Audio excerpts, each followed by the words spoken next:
Now's your chance to say thanks. You can nominate an outstanding public school teacher through iHeartRadio's Thank a Teacher. It's powered by Donors Choose. They can receive $5,000 for classroom supplies and resources. Nominate now, iHeartRadio.com/teachers. Forgot to mention when we first had Dane on, that was Peek at the Purple, brought to you by Affordable Electric, AffordableElectric.com. No 5 questions today, but we are doing Big Bites, and it is brought to you by Willow River Company.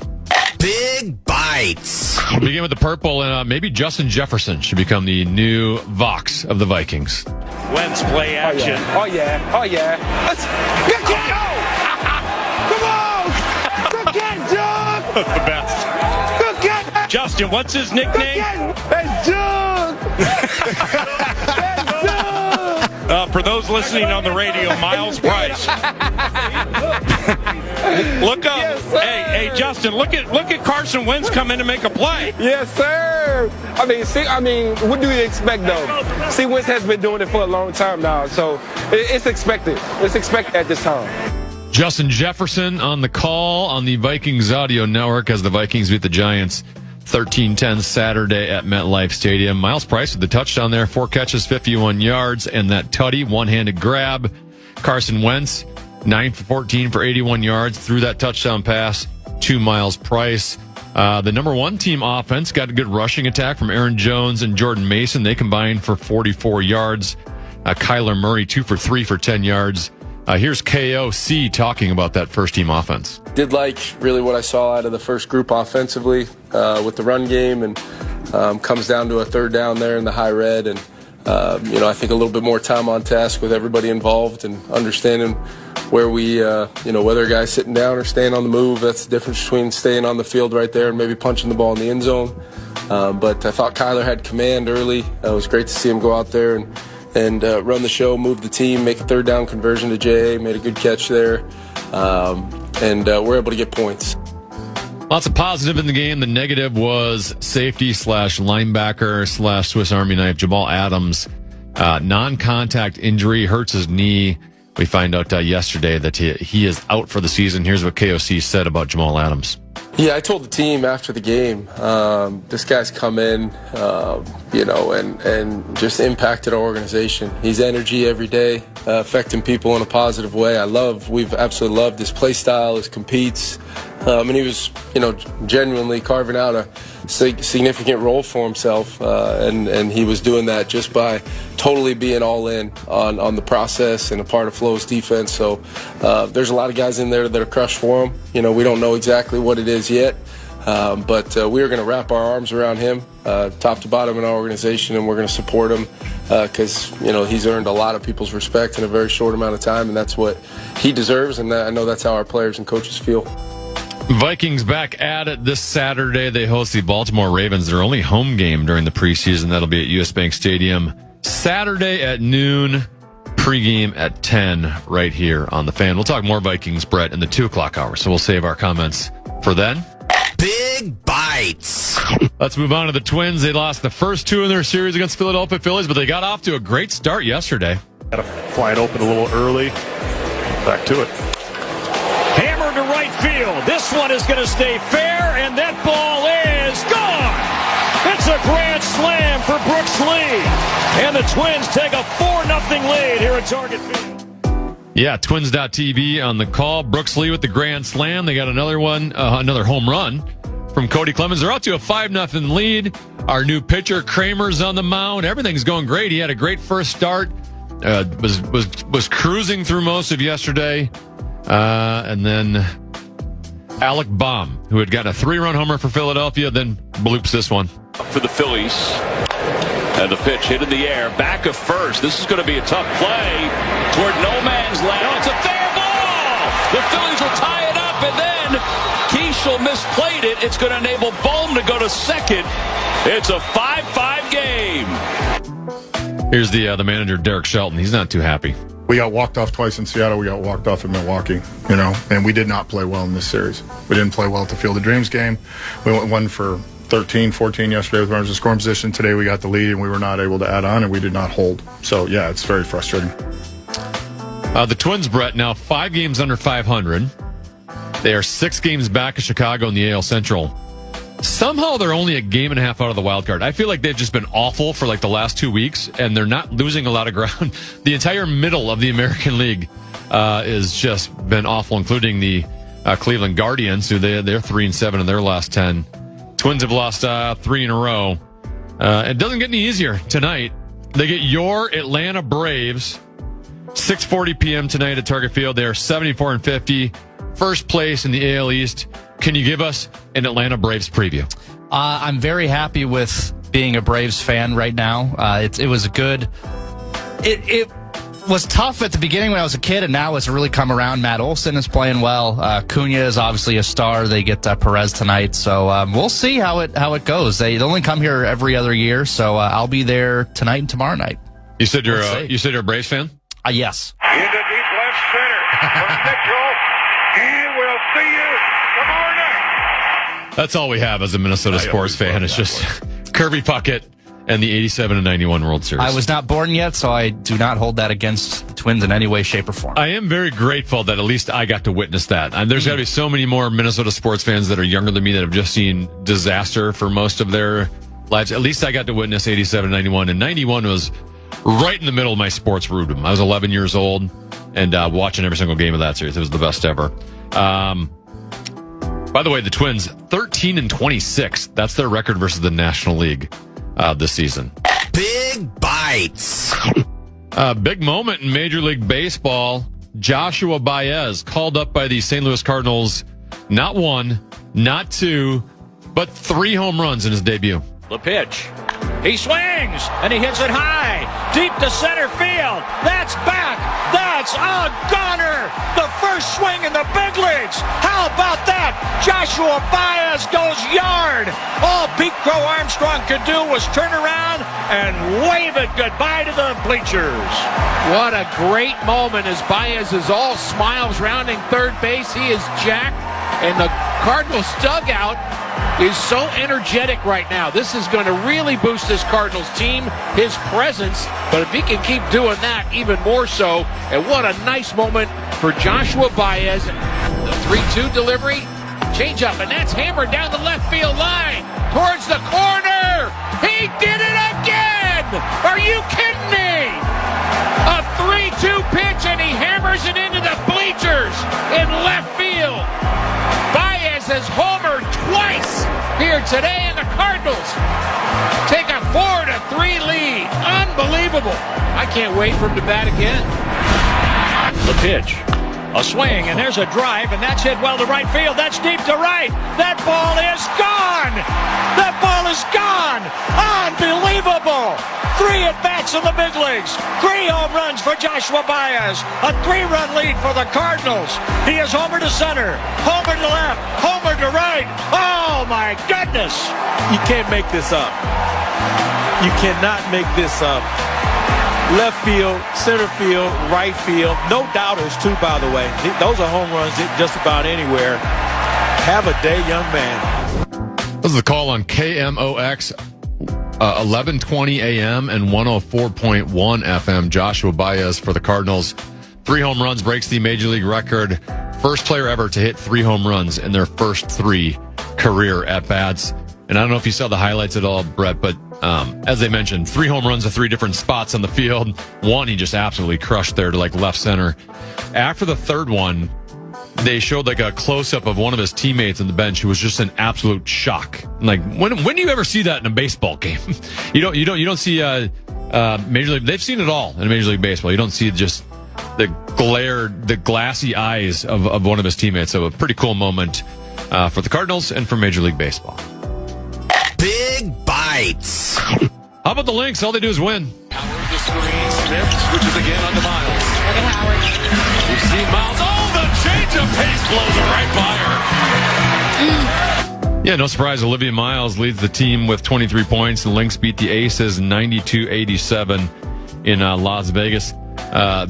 Big moments for Nia Coffey, whose playing time has gone down since Nafisa Collier got healthy. But Collier in foul trouble. Coffey adds 12 points, 4 rebounds, a steal, and a block during that part. And then Collier did get some more playing time, and she played 6 minutes in the fourth quarter. I thought the biggest sequence of the game was she got back-to-back threes after Vegas had closed that thing to a 1-point deficit. But, Vegas is a team that is a perennial favorite to win the WNBA, and the Lynx on the road kind of put them in their place a little bit, Brett. I was watching that last night and thought this is going to be the finals. I mean, more than likely. I mean, you have Asia on the other side who can lead the team.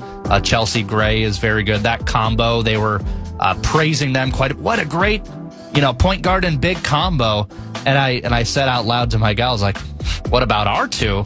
And she's like, well, they've won 3 WNBA titles, so they can boast all they want.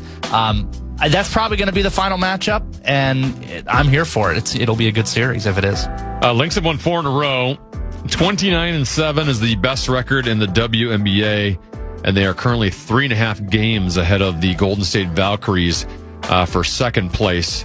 They're 3.5 behind the Lynx, and they actually play the Valkyries twice here in the next 3 games, including the Lynx's next game, which is Wednesday night, 9 p.m. in Golden State. So Lynx really have a chance to separate themselves as the top team in the WNBA. And then Big Bites. Finally, it's not often we play some Loons highlights on here.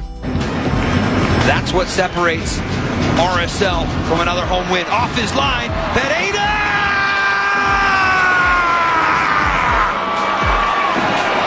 Late heroics again for Minnesota United against RSL. Yeah, Joaquin Perea scores in the 89th minute to level it up with the Real Salt Lake squad. That was Saturday night. They get a 1-1 tie. I haven't been following Loons soccer as much this year because I think the World Cup kind of took away my soccer attention. I didn't realize how bad it's been for the Loons. They are 6-6-7. They are winless in their last 8 consecutive MLS matches. Their last win against MLS teams was May 2nd versus Columbus. Yeah, I haven't been following the Loons as closely as I once did, but I do know that they lost their coach. They lost a lot of their quality players from last year, and it felt like it was going to be a down year. And I mean, they're still technically on the playoff bubble, even being they're tied in points with Colorado for 8th, but they're down on goal differential. So it's been tough sledding for them, but they have had some decent results. They beat an Atlante, a Mexican club, which I'm not aware of how to pronounce, but they beat them 3-1 in the Leagues Cup game. So. They beat Atlante, and now they got Atlanta. Correct, yes. On Wednesday night. So, yeah, it's been tough sledding for the Loons this season. Yeah, they get Atlanta Wednesday night, 7:30 p.m. at Allianz Field. My boy will be there. Leo will be there with Grandpa and Grandma, so they're going to enjoy some Loon soccer on Wednesday night. That's it for Big Bites. Up next, Brett, last week we got to talk about the Minnesota Wild fan survey results. We didn't get to all of them, and then they came out with a part 2. So the next 2 segments are going to be a lot of Minnesota Wild discussion between me and Brett Blakemore before we talk Vikings again in the 2 o'clock hour. It's Brandon Molesky. A Brandon ship, Aruga. You're on board the Tennafitzgerald. Are you looking to score tickets to the biggest games and concerts in town, from Santana to the Doobie Brothers, Snoop Dogg, and more? Your chance to win is waiting. Enter now, KFAN.com, keyword contest. All right, welcome back to the Tennafitzgerald. Common Man back finally tomorrow. Don't worry, he's finally back. He'll be back noon to 3. Brett Blakemore with me as well. Brett, last week, at the end of the week, we went over the Minnesota Wild fan survey results that you could read at The Athletic. Fans were surveyed on a bunch of different questions regarding the Minnesota Wild. They answered. We see the results. I want to go through all these questions with you. We didn't get to all of them in part 1, so let's go through the last couple questions in part 1, and then there was a part 2 that we're going to get to. So lots of Wild talk here until 2 o'clock. Love it. Here was the next question. This offseason, the Wild have added Coleman, Mata, Calvin Pickard, and Shabanov, and they've lost Zuccarello, Middleton, Tarasenko, and Johansson, among others. How would you grade the offseason so far? A, B, C, D, or F? To me, I just don't. Again, it's not a finished, hopefully, not a finished picture. And hopefully there's other, dominoes to fall. But it's hard to rank it any higher than a B+ would be optimistic for me. It's not horrible. It's not, oh my God, what is Bill Guerin doing? It's not that either. But I don't think it's I think it's a lateral offseason. Does that make sense? Maybe even a little less than a lateral. So I'd go either a C+ if I'm feeling negative, or maybe a B- if I'm feeling somewhere in that range for me. So it's not an F. It's not an A. Nope. So I think it's got to be in the B, C, D range. I don't even know if I can give it a B. Because I'm not sure. As of right now, on August 17th, and there's still time, there's still a month and a half before the regular season begins, there's still time in this offseason. I do think that Bill Guerin's been in a little bit of a waiting mode here. So it can turn into a B or maybe even an A. But right now, I can't give it an A. I can't give it an F. I don't know if I can give it a B. D might be a little harsh, but as of right now, the way we stand, I do think they are slightly worse than last season. Yeah, I agree. Maybe Shabanov, he's kind of the wild card here, and maybe he is such a great find by Bill Guerin and this front office. But I do think there is a drop-off on that top line without Zuccarello, and I don't know if you have a guy to fill it. So right now, they don't look better than they were last season. So maybe D is too harsh. I guess I'd give him a C, which is what the majority of the fan surveys said. 59.7% said C, 0.5% said A, 23% B, 14.6% D, and then 2.2% gave him an F. I want to meet those people who gave him an A and people who gave him an F. Well, sometimes I wonder if people like misclick or it could be. Or they just like to be the guy who, there's trolls everywhere. And on both sides, too, of the Fs and the As. I do want to say, let's say that Shabanov is, let's say, 3/4 of Zuccarello, and he becomes Kaprizov's new partner in crime. Yeah.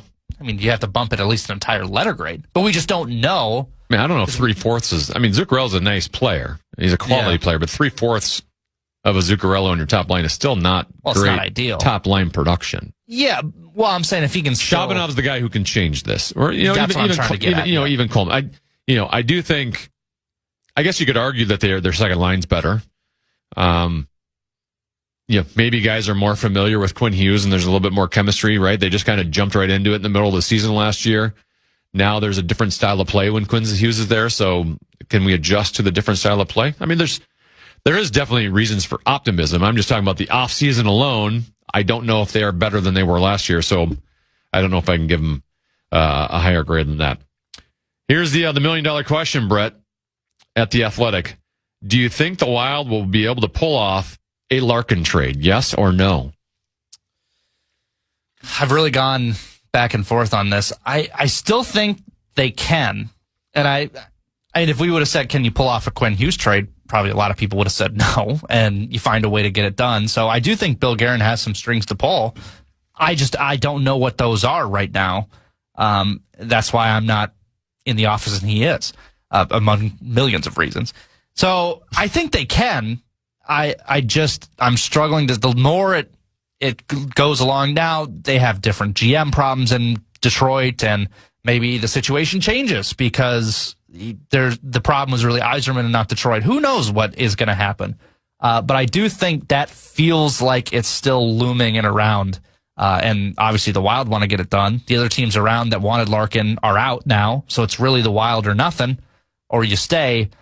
I think they can get it done. The long-winded answer is I think it will get done at some point. 68% said no. 32% said yes. I'm going with you. I'm going with the minority here. Mm-hmm.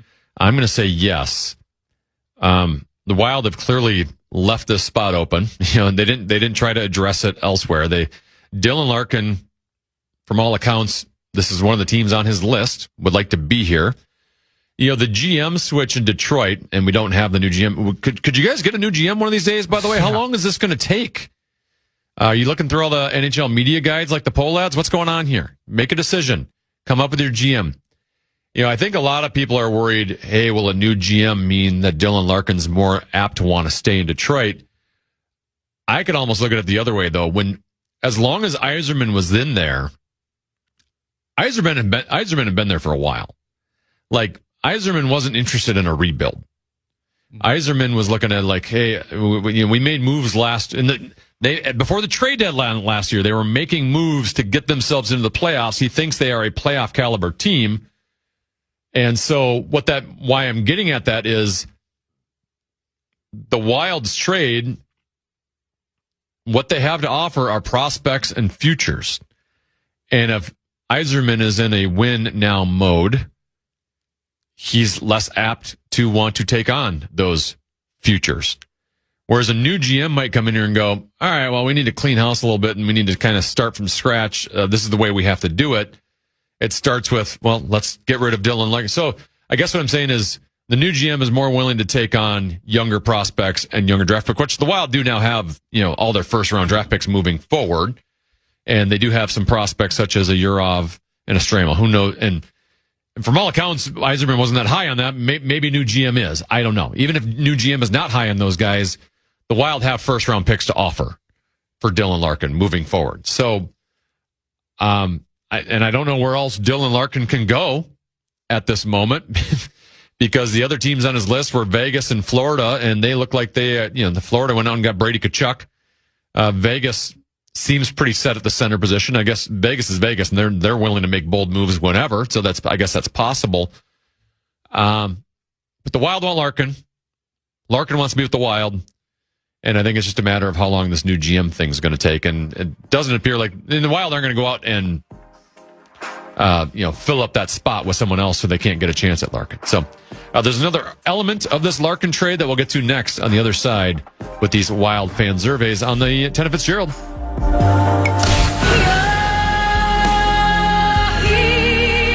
Taking on water once again. We're down to the Minnesota State Fair. It's on. It's right around the corner. It's right around the corner. Always is. What we've all been waiting for. Visit the KFAN booth at Carousel Park. It's presented by Mesh Besher and Spence. It's starting August 27th for live shows, brand new KFAN gear, free original chicken sandwich for Chick-fil-A with every purchase while supplies last. Get details, KFAN.com/fair. I mean, why would you just buy everything in there if you're getting Chick-fil-A for it? Think about it. So good. Yeah. 10 days away from the State Fair. We will have Tommy Olson and Max Fuller playing Program Password the first Friday, the second Friday. Boy. Marnie Gellner and Corey Cove will be in. I know throughout we're going to have Meat Sauce out there, Ben Lieber out there, Michael Russo, Brian Oak for some rock talk and some Name That Tune. I'm trying to, what else am I forgetting here? I think we'll play KFAN Jeopardy at some point. So lots going on at the egg. And that reminds me, I got to go purchase some sacks. I got to see if I can do it. I forgot about I was going to purchase some sacks for us to do some sack races. That's right. I have to message myself, see if I can get some on Amazon here in the next. Will you do the golf?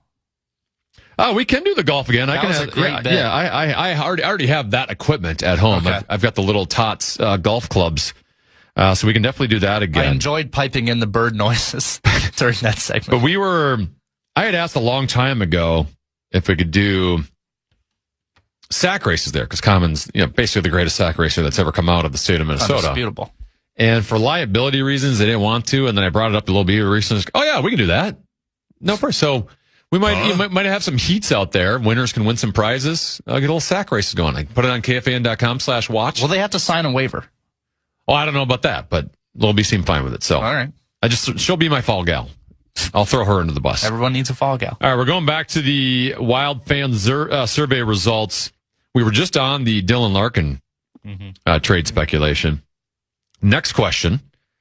If it costs the Wild Jesper Wallstedt to acquire Larkin, would you be in favor of it? Yes or no?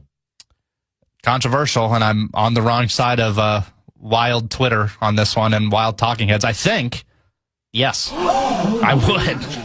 I just think, in my heart of hearts, I love Wallstedt. I was defending him when he was in Iowa. And he's the Wall of St. Paul. The Wall of St. Paul. I was defending him when he was down in Iowa, and everyone's saying, looks behind him. I was like, well, that team in front of him stinks. Like, he was drafted as a franchise guy, and he looks like he can be.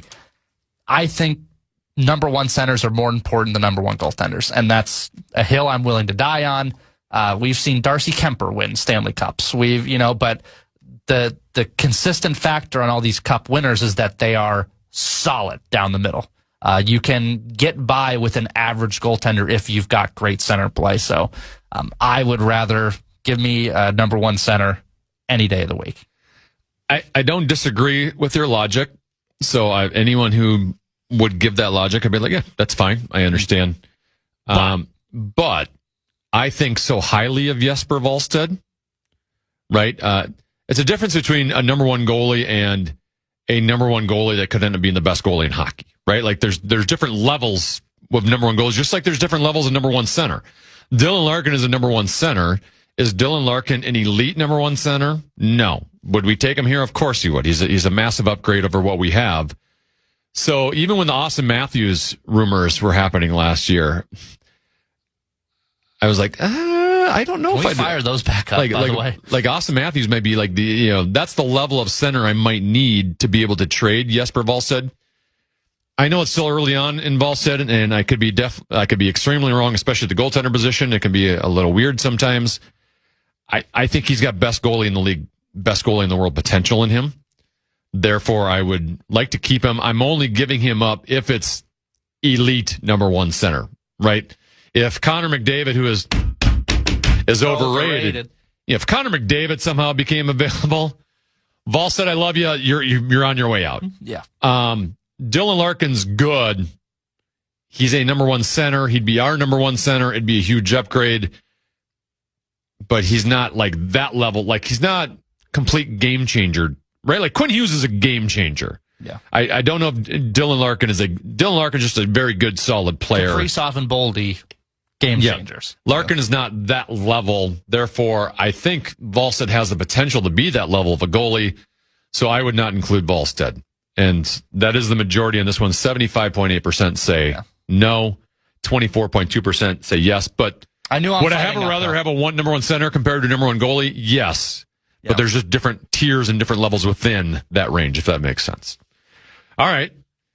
Let's move past Wallstedt. If it costs the Wild Yurov and Charlie Stramel to acquire Larkin, would you be in favor of it? I think I think there's no other way to do it. So, I mean, again, Bill Guerin always has the final word, and there are things that we just don't know as the public that they do know. But that seems to be when you put together the proposed trades, that's what you see. I would do it.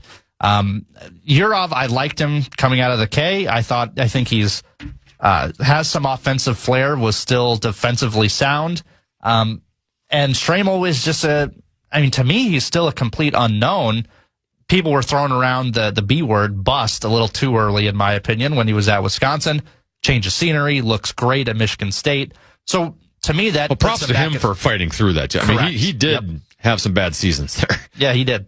In Wisconsin. And he was basically shown the door. Like, well, we don't have a spot for you here with Mike Hastings. So, to me, that puts him back at square one. We've seen good, we've seen bad, so where does that leave him right now? Where Dylan Larkin, you know what you're getting. And to go back to the other point, too, if we don't need, I mean, obviously, this is not a John Bonus, not an ideal fit situation, but like, it's not going to take if we get solid number one center and not the elite, we still have some of the best wingers in the league. We still have some of the best defensemen in the league. Mm-hmm. So we don't, if we just goalie if we don't trade him. Correct. If it's not like that, it has to be Austin Matthews or else it's not a cup. Like, I think Larkin would be a massive upgrade from having Ryan Hartman as your top line center. There's no doubt. Even Ek or Yurov or whoever ends up getting that spot. So I would do it personally. And you still got a center. If they did do it, it would be Larkin, Ek, Hartman, and probably Big Sexy as the fourth line center. Well, that's fine. Given how much he just got paid, he might be your third line center. Well, it might give you versatility to move Hartman to a wing spot is basically, I think, what would happen. I think McCarron, given he's making $5 million a year, he's your third line center. You're not putting him at fourth line center. You can get by with a Nick Foligno. Sure. Or why is his name just escaping me right now? Number 7. He was like our fourth line center last year. He missed some of the playoffs because he was a health stretch. You've infected. We got him from San Jose. He used to be on the Wild team. Nico Sturm. Yeah, Nico Sturm. Why could I not think of his name there?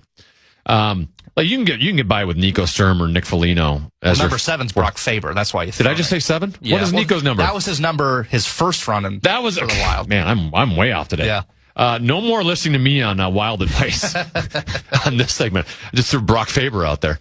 But both of those guys are competent fourth liner. You can get away with that. I think McCarron is now your third line center. So if they do get a Dylan Larkin type, Ryan Hartman to me is moving to wing, which he's very versatile. He's able to do that. He didn't really play a lot of center until he came here, and we placed him there out of necessity more so than that was his best spot. Yes, I would definitely be in favor of Yurov and Charlie Stramel trading them for Larkin. The problem is it doesn't sound like you you can get Larkin for those two. Yeah. Well, maybe. Now your prospect pool gets very thin once that happens. But, Charlie Stramel, big, strong kid's going to win some face-offs.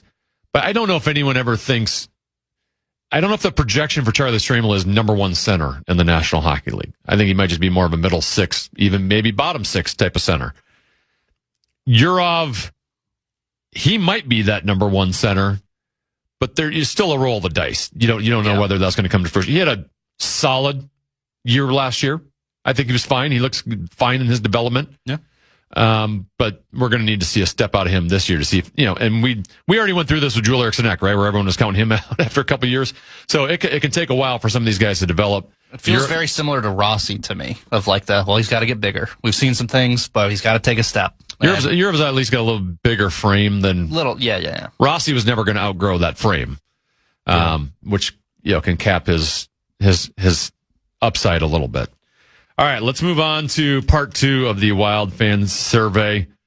Kind of talking about prospects. This will be interesting. On a scale of 1 to 5, with 1 being cool as a cucumber and 5 being freaking out, what's your level of concern for the future given the number of picks and prospects the Wild have traded?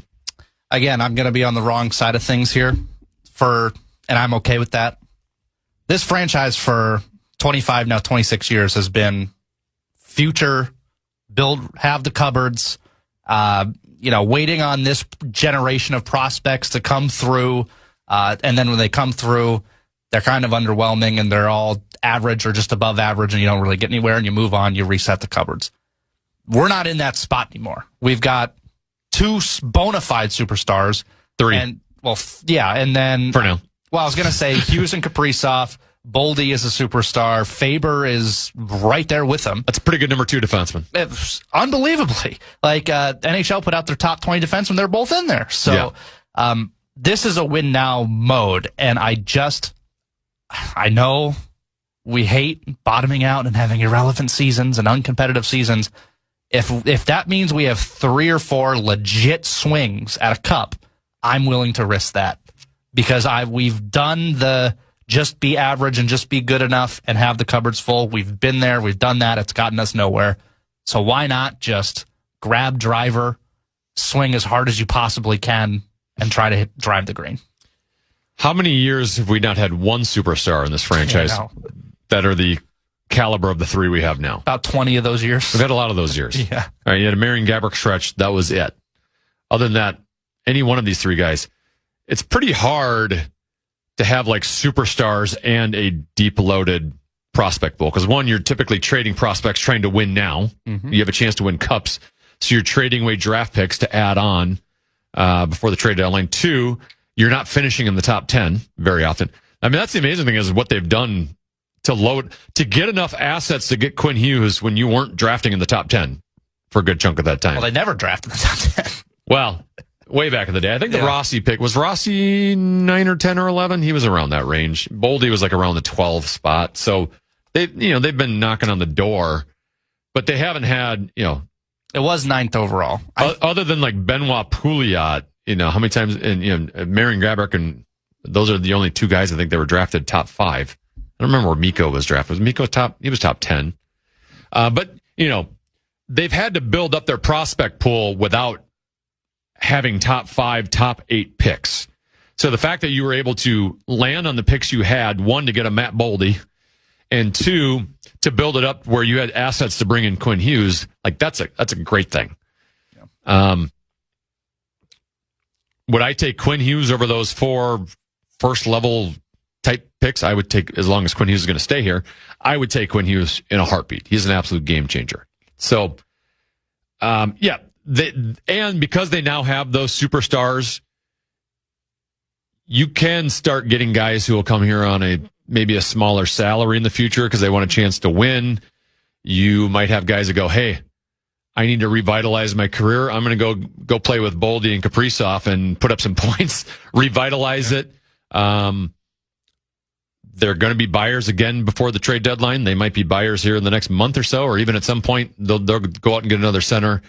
And they do at least have some first-round picks moving forward. We've gotten past the first-round picks we lost with Quinn Hughes and the first-round picks we lost with David Juracek. So at least we have those moving forward. That's the one that hurts, is the David Juracek thing. The amount you gave up for him, and then you just turn that into Bobby Brink. When you swing, sometimes you land with Quinn Hughes, and that's the part of swinging, and you're going to miss sometimes. All right, on a scale of 1 to 5, with 1 being least confident and 5 being most confident, how confident are you in John Hines as the head coach?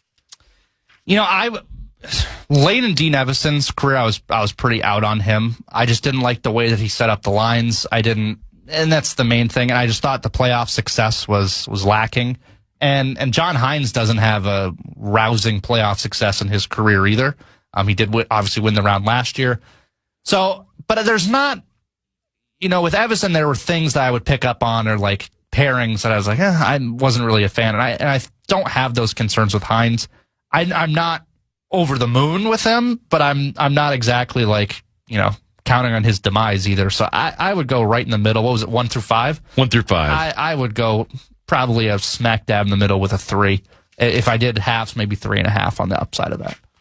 Yeah, so he's fine. There's nothing wrong with him. I'm surprised 4% said least confident, which surprised me a little bit. 11.2%.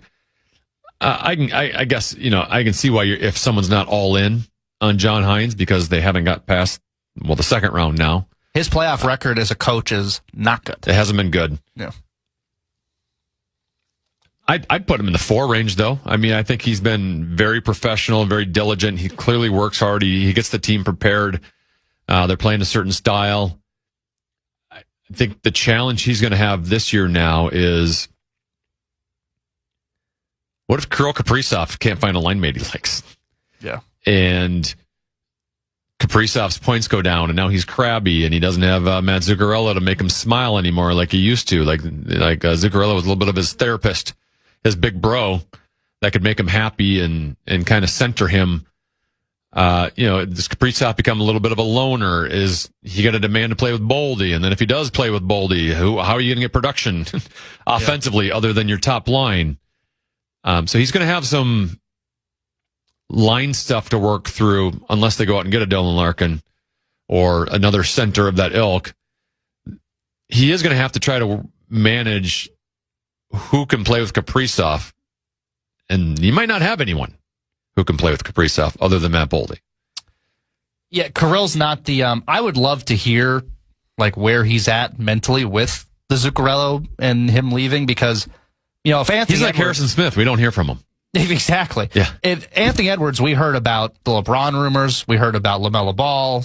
Like, you're going to hear from him. If something goes on with the Wolves, you're going to know what he's thinking. That's just not the way Kaprizov rolls. He's quiet. He's probably in nature somewhere with bears in Russia at the moment. So, I don't know. He's training with the Bears, actually. Yes. I don't know if he's devastated or if he's just, had to happen eventually, so may as well be now. Guess we'll find out in about a month. Yeah, we'll find out when they start skating at Trio. All right. By the way, I should say 41.6% was the highest on number 4 for John Hines. So definitely more confident than less confident. By the way, his playoff record in the Devils, he was 0-4 in games, 0 playoff wins or series wins. In Nashville, he was 2-8, 0 series wins. In the Wild, he was 5-5 with 1 series win. Some of this, though, too, I don't know if that Wild one's up there. I don't mean to rehash, and I don't mean to make this as an excuse, but there's a little bit of luck involved here. Like the playoff format put the Wild in a worse spot than they should have. Right? The Wild should have gotten like an Edmonton Oilers in the first round, and you win that series, and then maybe you're going through Anaheim or something, and then you're in the Western Conference Finals. Against Colorado. Before you lose to Colorado. It is, the system is rigged a little bit against John Hines and the Minnesota Wild just based off the division we're in. Maybe that'll change now with Macklin Celebrini and San Jose and Anaheim's young, and I would assume Vegas might be able to come back here a little bit after getting the Stanley Cup final, but after having a little bit of a weird season for them. But having to have Colorado in your division and Dallas has been so good. I mean, that's a tough road to go at there. All right, on a scale of 1 to 5, with 1 being least confident and 5 being most confident, how confident are you in Bill Guerin as president and general manager? And you're torn with Bill Guerin. I really am, because he does so many things that I'm like, this is fantastic. Like, I would say he's got an 80% hit rate on his trades, in my opinion. Like, yeah, for every Juracek, but you've got Quinn Hughes. I mean, that alone should be able to carry you. The fact that he was able to get the Kaprizov deal done is a win. The Brock Faber one turned out pretty well, too. The Matt Boldy one. I mean, we can go down the list. Well, they drafted Boldy. They did, but he's not on his rookie deal, is he? They did sign him again. I think you're talking about the trade still. I'm sorry. No. Just re-signing Boldy. Yeah, correct. Yes, the contract they signed him to, it's yes. a bargain. Yeah. So he should be probably making at least double, if not more, of what he's making. So the way that he's constructed the team is like 80% good, but then there's just, to me, he came in, and I love the mentality of, we got to get rid of the clubhouse. You know, we've got a country club here in Parisi and Suter and Stahl, and they all want to be here because they want to raise their kids here, which we love. We love that as Minnesota fans, but doesn't exactly make a winning hockey institution. And he came in and he broke it up and sent Eric Stahl to Buffalo. See you later. Sent Jordan Greenway packing.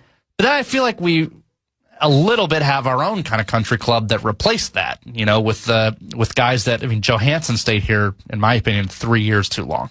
He was making like $800,000 last year and giving you second line production. So that didn't turn out so bad.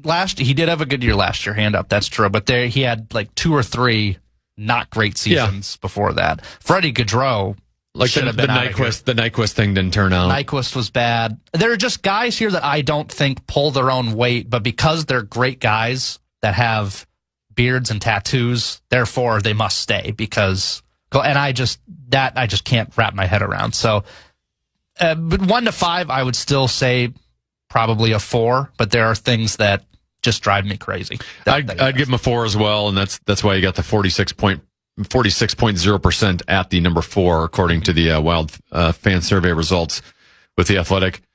I'm with you. He hasn't been perfect. I think the Juracek trade is the one that stings the most. And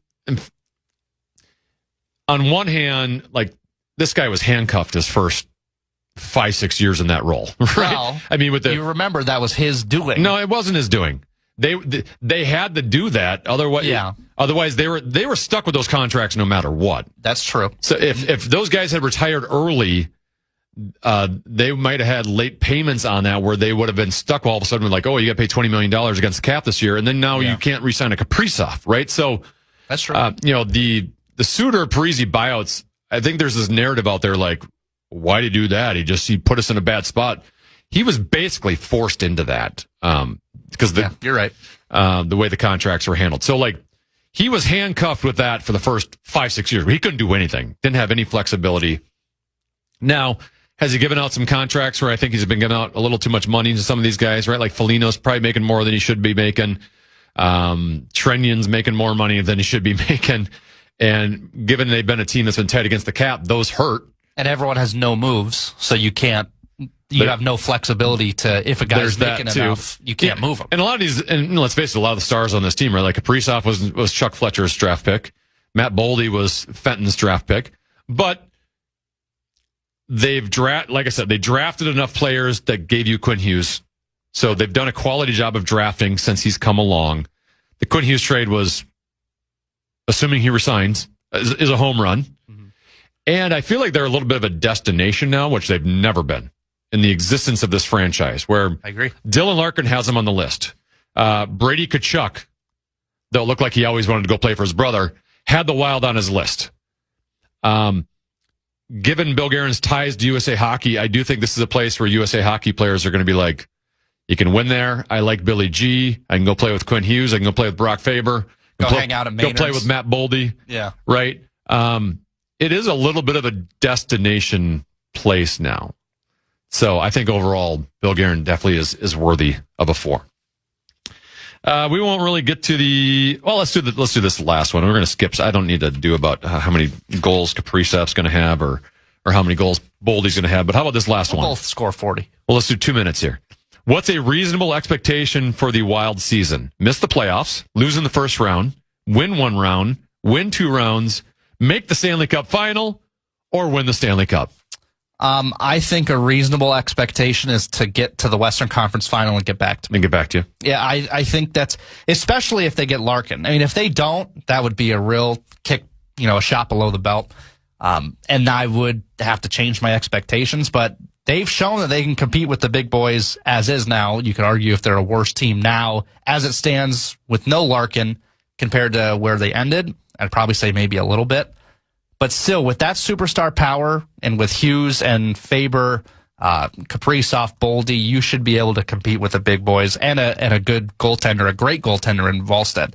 I think that should be the expectation, is to improve, see any progression, and get one more round than you were last year, and that's the Western Conference Finals, and then get back to me. Hopefully more than that. The problem with questions like this is there are so many variables that go into whether you're going to make a run in the playoffs or not, health being one of them.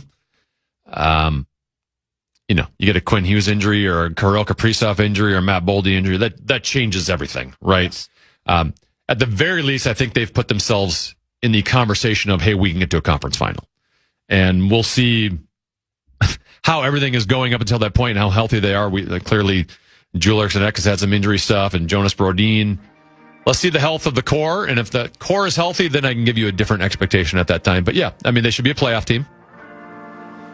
And they are capable of making a deep run. We'll see if it all comes together. Talking a lot of Minnesota Vikings here in the 2 o'clock hour. Pete Bursich joins at 2:30.